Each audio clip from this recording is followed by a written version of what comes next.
Selamat datang di channel Alur Donghua. Sebelum menonton, silahkan subscribe, biar Mimin tambah semangat update-nya. Manik-manik yang seukuran kepalan tangan diselimuti bola cahaya hijau dan kuning. Manik ini berwarna kuning dan saat melesat ke udara, suara petir yang samar bisa terdengar. Namun, Han Li tidak berniat menahan pedangnya. Dia melepaskan seni pedangnya dan cahaya keemasan keluar beberapa kaki dari pedang besar itu, menciptakan ledakan keras saat ke bawah. Pilar cahaya berwarna krem yang sangat padat juga mencapai Han Li dalam sekejap mata. Han Li menghirup ringan sebelum membuka mulutnya untuk melepaskan bola api ungu. Setelah bola Purple Apex Flames ini dikeluarkan dari mulutnya, itu membuat suara tergagap saat ukurannya membengkak secara drastis saat terbang di udara. Dalam sekejap mata, telah menjadi bola api besar yang berukuran sekitar setengah dari ukuran roda gerobak. Mengikuti dentuman yang teredam, bola api ungu terbelah dan melesat ke segala arah, langsung berubah menjadi beberapa bola api ungu kecil yang bertemu dengan pilar cahaya yang mendekat. Serangkaian dentuman keras meletus saat pilar cahaya segera berbenturan dengan bola api ungu. Cahaya ungu dan putih menyala saat dua jenis aura glasial meledak di seluruh ruang. Kilatan cahaya yang tak terhitung jumlahnya muncul di udara saat semburan energi glasial dua warna memancar keluar. Sementara itu, pedang emas besar telah menghantam manik kuning di tengah ledakan yang menghancurkan bumi. Ada busur petir emas dan hijau meletus pada saat yang sama di sekitar pedang dan manik-manik. Dua jenis busur petir terjalin satu sama lain, langsung membentuk bola listrik besar yang berdiameter lebih dari 100 kaki. Cahaya gemilang menyala saat ledakan yang memekakkan telinga meletus. Manik ini adalah harta kuno atribut petir yang sangat langka. Han Li tidak menghiraukan energi glasial yang melonjak ke arahnya. Dia hanya mengangkat satu tangan dan lapisan api ungu muncul di sekujur tubuhnya. Energi glasial segera diberantas menjadi kehampaan begitu mendekatinya. Namun, munculnya bola petir yang sangat besar itu cukup mengejutkan. Petir macam apa ini? Tampaknya memiliki beberapa jenis mampu menahan kekuatan petir Devil Bane Ilahi. Han Li tidak mengerahkan kekuatan lagi dengan pedang besarnya. Dia mengetuk Cauldron Heaven Void di depannya dengan tangannya. Mengikuti dentuman tumpul, semburan benang hijau melesat maju, mencoba mengikat diri di sekitar manik untuk menangkapnya secara paksa. Hati pria parubaya berjubah hijau itu tersentak saat melihat ini dari luar batasan. Dia segera melepaskan semua upaya untuk menghemat kekuatan sihir, saat dia melepaskan beberapa teknik surgawi sekaligus, menyuntikkan semua kekuatan spiritualnya ke dalam manik itu. Manik petir ini adalah harta yang dia peroleh ratusan tahun yang lalu. Meskipun dia belum sepenuhnya memahaminya, itu sudah sangat kuat dan dia tidak ingin melepaskannya. Dengan suntikan kekuatan dari pria parubaya berjubah hijau, kebuntuan antara dua bola petir yang seimbang itu langsung pecah. Semburan cahaya hijau yang cemerlang meletus. Namun, Han Li segera menjadi gelap. Pedangnya telah dibuat dari kondensasi lebih dari 10 pedang terbang dan memiliki kekuatan petir Devil Bane Ilahi. Dengan demikian, itu jelas bukan sesuatu yang bisa dibandingkan dengan petir hijau yang terkandung di dalam manik. Oleh karena itu, dia hanya perlu mengerahkan lebih banyak kekuatan dan beberapa busur petir emas dengan diameter sebanding dengan mangkuk besar yang muncul di pedangnya. Mereka kemudian berubah menjadi beberapa ular sanca emas besar yang menerkam ke arah bola petir di bawah dengan kekuatan dahsyat. Busur hijau petir baru saja menang ketika mereka disambar ular sanca emas. Listrik menyala dan ledakan menggelegar meletus sebelum busur emas petir benar-benar tercabik-cabik, memperlihatkan manik kuning. Tepat pada saat ini, benang hijau di Heaven Void Cauldron mengalir turun, dan mengikat manik itu sebelum dengan cepat menariknya ke belakang. Pria parubaya berjubah hijau itu sangat bingung melihat ini dan ekspresi mendesak muncul di wajahnya.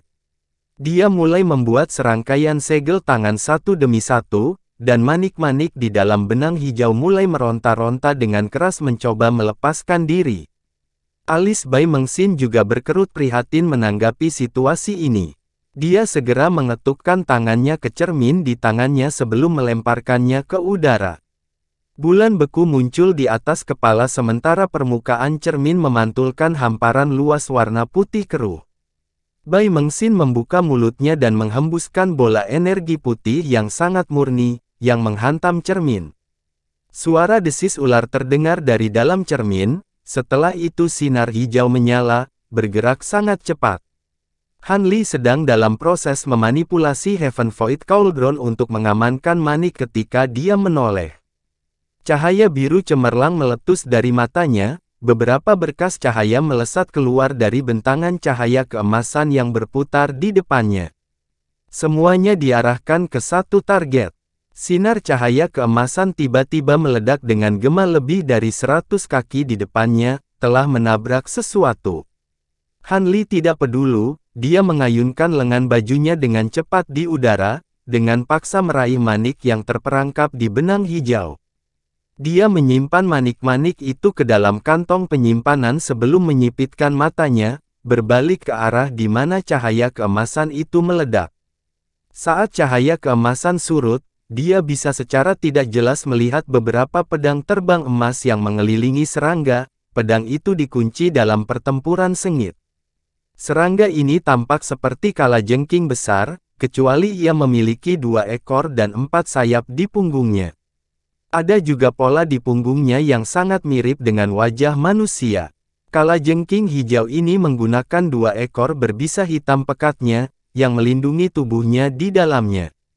Pedang Azure Bambu Cloud Swarm sangat tajam dan merusak, tetapi menciptakan suara melengking bernada tinggi, menyerang sesuatu yang terbuat dari logam, dan tidak dapat melewati pertahanan kalajengking untuk membunuhnya. Itu kalajengking wajah manusia ekor kembar. Han Li bergumam. Kalajengking adalah serangga roh yang menempati peringkat ke-29 di gulungan serangga roh. Karena memiliki serangkaian pola di punggungnya yang menyerupai wajah manusia, Han Li memiliki kesan yang agak dalam tentang serangga itu, itulah sebabnya ia dapat langsung mengidentifikasinya. Namun, pola wajah manusia di punggung kalajengking ini masih agak kabur, jelas menunjukkan bahwa ia masih dalam tahap anak-anak. Pada tingkat kekuatan Han Li saat ini, dia tidak takut terhadap serangga roh di bawah peringkat ke-20 di gulungan serangga roh. Setelah kejutan singkat, ekspresinya menjadi gelap saat dia menepuk kantong serangga roh yang tergantung di pinggangnya. Suara dengungan keras segera meletus saat segerombolan serangga emas terbang langsung ke arah kalajengking. Kalajengking wajah manusia ekor kembar tampaknya telah merasakan bahwa ia dalam bahaya setelah melihat segerombolan serangga, dan ia mengeluarkan teriakan pelan. Tubuhnya mulai kabur dan benar-benar menghilang dari bawah pedang terbang. Namun, muncul di lokasi yang jaraknya lebih dari 200 kaki dari tempatnya. Serangga roh bersayap 4 ini benar-benar sangat cepat. Meskipun demikian, Han Li hanya tertawa kecil saat dia menunjuk ke arah segerombolan serangga. Dentuman tumpul segera terdengar dari dalam kawanan serangga saat bunga emas yang tak terhitung jumlahnya melesat ke segala arah, meliputi wilayah dalam radius lebih dari 1000 kaki dalam sekejap mata. Kumbang emas yang tak terhitung jumlahnya berukuran beberapa inci mengelilingi kalajengking berekor ganda. Bai Mengxin memanipulasi kalajengking dari jauh menggunakan cerminnya, dan merasakan firasat buruk. Karena itu, dia segera mencoba memanipulasi kalajengkingnya untuk melarikan diri dari segerombolan kumbang. Namun, itu sudah terlambat. Semua kumbang pemakan emas berdengung saat mereka berkumpul menuju kalajengking dari segala arah. Mereka tidak terlalu cepat, tetapi jumlahnya sangat banyak, tidak meninggalkan celah bagi kalajengking untuk menghindar atau mundur. Dengan demikian, kalajengking terpaksa mengubah ekornya menjadi bayangan gelap untuk melindungi dirinya sendiri. Ia kemudian bergidik saat ia mengidentifikasi arah tertentu untuk terbang, mencoba untuk memaksa keluar dari kawanan serangga. Jika ini hanya serangga roh biasa, tindakan yang diambil oleh Kalajengking akan menjadi tindakan yang paling tepat. Namun, di hadapan serangga suci seperti kumbang pemakan emas ini, ia hanya bergegas menuju kematiannya. Karena itu dia melambaikan ekornya di udara, kecepatan Kalajengking telah berkurang secara drastis. Meski begitu, ia masih mampu menerbangkan kumbang yang tak terhitung jumlahnya dan melesat ke depan sejauh lebih dari 100 kaki. Namun, hanya ada lebih banyak kumbang emas yang menunggunya. Kumbang pemakan emas tidak takut pada racun Kalajengking maupun ekornya yang tajam. Semakin banyak mulai menempel pada ekor Kalajengking dengan gigi mereka, menyebabkan Kalajengking dan juga ekor kembarnya melambat. Dalam sekejap mata, kilau keemasan telah muncul di seluruh tubuh Kalajengking wajah manusia ekor kembar, dan akhirnya mengeluarkan teriakan putus asa. Beberapa saat kemudian, Kalajengking itu benar-benar dibanjiri oleh lautan kumbang dan ditelan.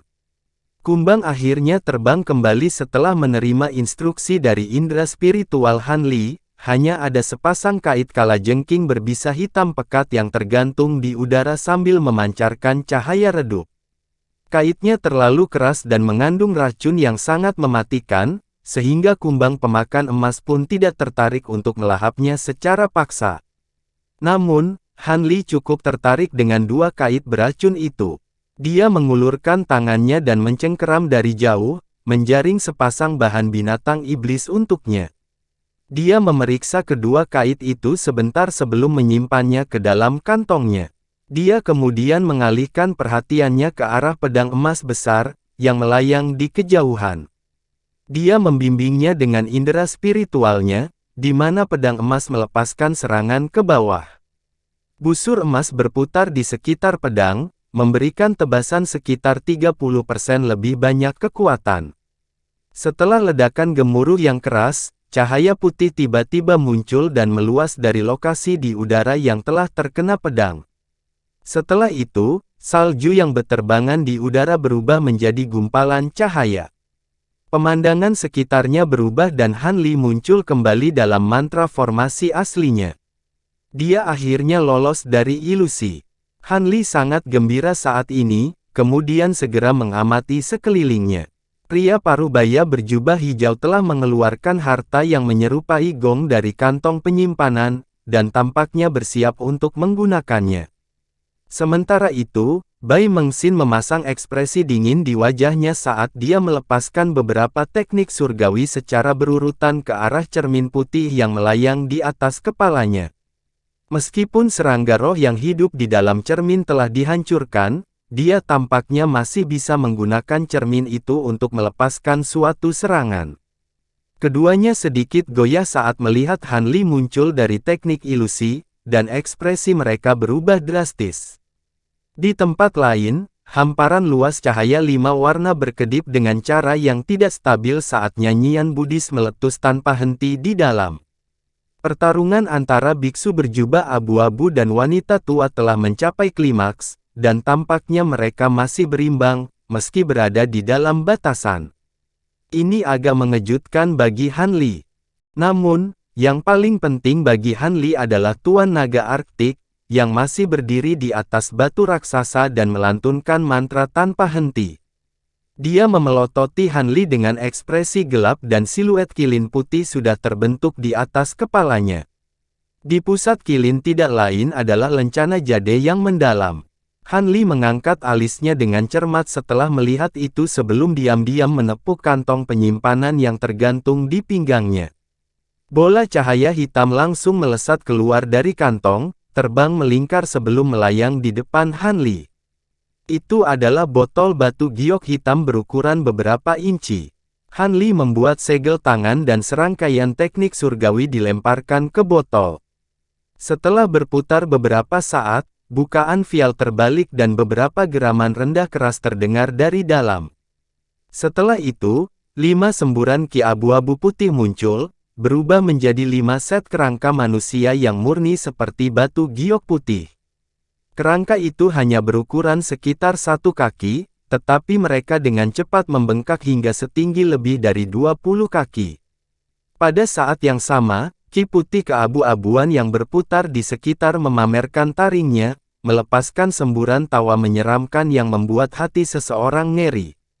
Ada 5 cincin perak mengkilap tertanam jauh ke dalam tulang masing-masing kerangka di sekitar leher, dan keempat kaki mereka.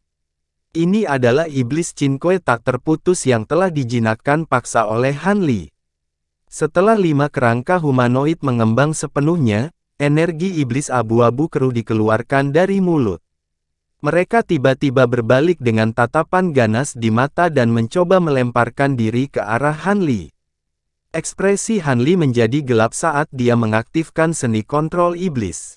Gelombang api hijau yang bergolak langsung tersulut oleh 5 cincin perak dan aroma tajam dibakar tercium di udara. 5 iblis terpaksa mundur, sambil mengeluarkan suara melengking panik dengan ekspresi ngeri di wajah mereka.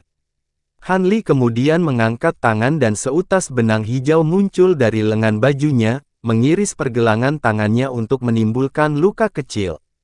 5 tetes darah kira-kira seukuran ibu jari meluncur di udara, menembak ke mulut besar 5 iblis.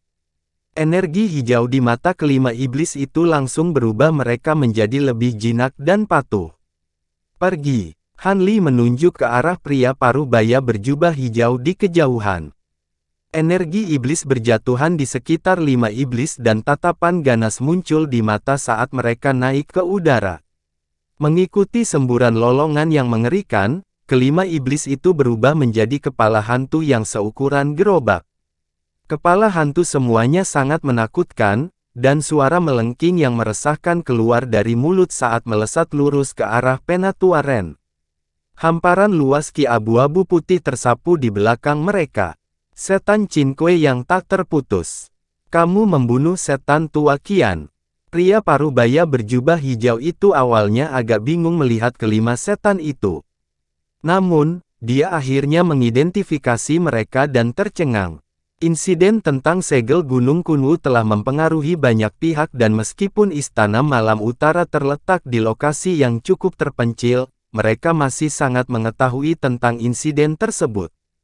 Selama insiden itu, klan Ye, yang dikenal luas sebagai klan nomor 1 Jin Agung, benar-benar menghilang. Selanjutnya, banyak kultivator Nas Chen Sol yang terbunuh adalah sesuatu yang jarang terlihat, bahkan dalam 1000 tahun. Yang paling penting di antara para korban itu adalah setan tua Qian, yang merupakan tetua agung dari sekte pengayak Yin. Kematiannya adalah peristiwa monumental yang mengejutkan seluruh Great Jin. Lagi pula, di mata para kultivator normal, kultivator jiwa baru lahir akhir adalah makhluk yang hampir tidak dapat dibunuh kecuali jika mereka mati karena usia tua. Pria paruh baya berjubah hijau ini kebetulan menyaksikan kekuatan menakutkan dari setan tua Qian dalam pertempuran beberapa tahun yang lalu, di mana dia telah menggunakan 5 setan. Pria paruh baya berjubah hijau itu tahu betapa kuatnya iblis Cinkue yang tak terputus, dan justru pengetahuan inilah yang membuat hatinya ngeri. Dia segera melemparkan gongnya ke udara. Dia membalikkan telapak tangannya yang lain, di mana alu giok kuning muncul, yang dia gunakan untuk memukul gong dari jauh. Suara garing terdengar saat gong dipukul. Pecahan cahaya kuning muncul di sekitar pria paruh baya berjubah hijau dan setelah pukulan gong lainnya, pecahan itu langsung memanifestasikan dirinya menjadi lebih dari 100 bilah terbang kuning, yang masing-masing seukuran daun willow. Bunyi gong yang dipukul kemudian terdengar berulang-ulang dengan cepat. Pisau terbang langsung menari di udara, menciptakan jaring pedang yang tidak bisa ditembus yang melindungi pria paruh baya berjubah hijau di dalamnya. Namun, itu masih belum cukup untuk membuatnya merasa aman. Dia melepaskan 2 tombak hitam dari lengan bajunya, yang berubah menjadi 2 garis cahaya hitam yang membentuk penghalang lain di belakang jaring pedang. Tampaknya kemunculan Unbroken Cinkue Devils telah benar-benar menghancurkan semangat juangnya, dan dia sekarang hanya memprioritaskan kelangsungan hidupnya di hadapan 5 iblis. Di tengah semburan pekikan yang menakutkan, kelima kepala hantu itu langsung tiba di hadapan pria paruh baya berjubah hijau itu. Mereka berlima membuka mulut serempak dan energi iblis abu-abu dan putih segera membanjiri target mereka. 5 kepala hantu itu kemudian juga menyerbu ke hamparan luas energi iblis. Suara ledakan dan lolongan hantu terdengar tanpa henti dari dalam kumpulan energi iblis yang berjatuhan. Setelah Hanli mengeluarkan perintah kepada Unbroken Cinque Devils, dia tidak lagi mengindahkan mereka. Kelima iblis itu cukup kuat untuk melawan kultivator Naschen Soul yang terlambat, sehingga mereka dapat menangani kultivator Mid Naschen Soul dengan mudah. Sementara itu, ekspresi Tuan Naga Arktik dan Bai Mengxin sama seriusnya dengan pria berjubah hijau itu saat melihat setan Cinque Hanli yang tak terputus. Tie belum pernah melihat Unbroken Cinque Devils secara langsung, tetapi asal-usul sangat jelas bagi mereka berdua ketika melihat 5 setan mengerikan dan mendengar pria berjubah hijau itu meneriakkan namanya.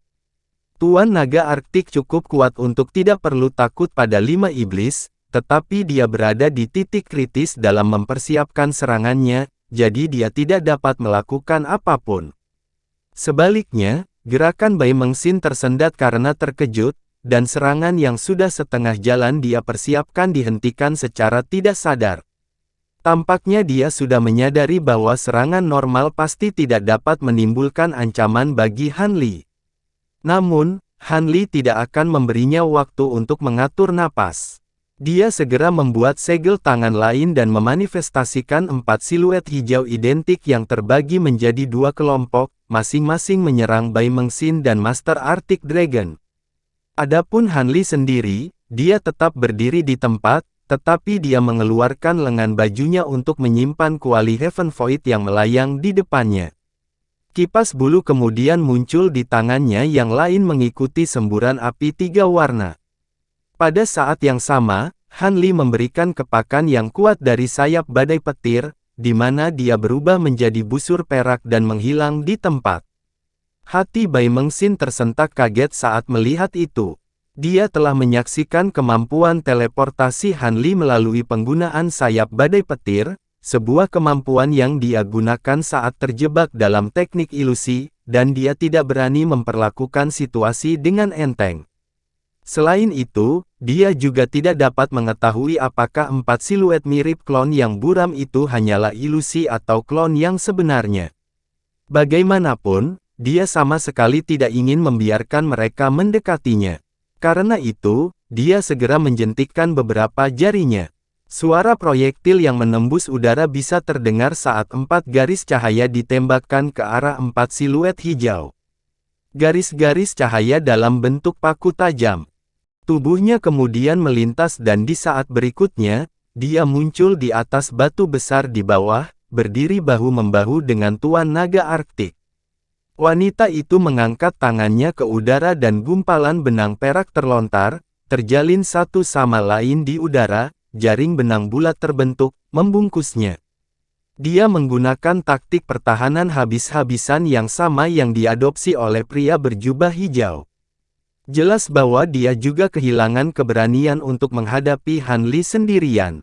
Dia menggantungkan harapannya sepenuhnya pada Tuan Naga Arktik, berharap kekuatan Gua Giok yang mendalam dalam hubungannya dengan serangan Tuan Naga Arktik akan mampu menghancurkan musuh ini, yang jauh lebih menakutkan daripada yang mereka perkirakan. 4 garis cahaya itu sangat cepat dan menghantam 4 siluet hijau hampir secara instan. 3 dari 4 garis cahaya hanya melewati target mereka, sementara siluet terakhir sedikit menyesuaikan lintasannya untuk menghindari lonjakan tajam, sebelum melanjutkan menuju Master Arctic Dragon. Pada saat ini, fitur wajah dari siluet tersebut telah terungkap. Itu adalah seorang pria parubaya dengan penampilan biasa dalam satu set jubah hijau. Auranya benar-benar tersembunyi dan tubuhnya. Ini adalah boneka humanoid yang telah bercampur dengan siluet ilusi lainnya oleh Hanli, dalam upaya untuk memberikan pukulan berat kepada lawan-lawannya. Hanli tidak tahu teknik rahasia apa yang sedang dipersiapkan oleh Master Arctic Dragon, tetapi hanya siluet putih kilin yang terbentuk di atas kepalanya jelas merupakan sesuatu yang luar biasa. Karena itu, dia segera mengeluarkan dua kartu trufnya sekaligus tanpa ragu-ragu. Bai Mengxin tertegun melihat boneka humanoid, yang benar-benar menyerupai orang sungguhan. Dia tidak punya waktu untuk mempertimbangkan bagaimana seorang kultivator tak dikenal tiba-tiba muncul di gua sebelum buru-buru menunjuk ke arah 4 garis cahaya di kejauhan. Garis-garis cahaya segera menyelesaikan putaran, sebelum meluncur ke arah boneka humanoid dari belakang. Namun, yang terakhir hanya mengabaikan paku tajam yang datang dan membalikkan telapak tangan, di mana busur kecil yang diselimuti api merah muncul di tangannya. Itu kemudian mengangkat kepalanya dan membidik sebelum menembak ke gunung es di depannya. Mata Bai Mengxin berkontraksi saat dia melihat dari dalam gunung es. Kultivator tak dikenal itu tidak memedulikan ancaman yang mendekatinya dari belakang, jadi Bai Mengxin menggertakkan giginya dan memaksa 4 garis cahaya untuk berakselerasi lebih jauh. Dia juga tidak melupakan Han Li. Dia cukup waspada terhadap Thunderstorm Wings, dan dia telah melepaskan indera spiritual tahap jiwa baru lahirnya, yang mencakup segala sesuatu dalam radius 300 kaki. Dia melakukannya untuk mempertahankan diri dari serangan diam-diam. Namun, pemandangan yang mencengangkan kemudian terjadi. 4 garis cahaya berhasil menyerang boneka tepat di belakang. Namun, penghalang cahaya 5 warna muncul di sekujur tubuhnya, setelah itu 4 ledakan keras meletus secara berurutan saat garis-garis cahaya perak langsung terjalin. Namun, tubuh boneka hanya bergoyang sedikit di dalam penghalang 5 warna sebelum dia dapat mengabaikan serangan. 4 harta lonjakan tidak dapat menembus penghalang cahaya itu. Bai Mengxin sangat terkejut melihat ini dan dia ingin bereaksi, tapi sudah terlambat. Kawanan anak panah api telah turun dan menabrak gunung esnya dengan keras. Boom bergema terdengar satu demi satu saat api merah tak terbatas berjatuhan di atas permukaan gunung es. Panah-panah itu kemudian berubah menjadi gumpalan awan api yang menghanguskan, membuat gunung es itu berada di dalam lautan api. Bai Mengxin menatap awan api. Kilatan cahaya melintas di mata Bai Mengxin saat senyum puas muncul di wajahnya. Namun, tepat pada saat ini, petir tiba-tiba meletus kira-kira 100 kaki di belakang gunung es, tempat busur perak muncul. Sosok boneka diselimuti api ungu muncul dari busur perak sebelum terbang menuju gunung es.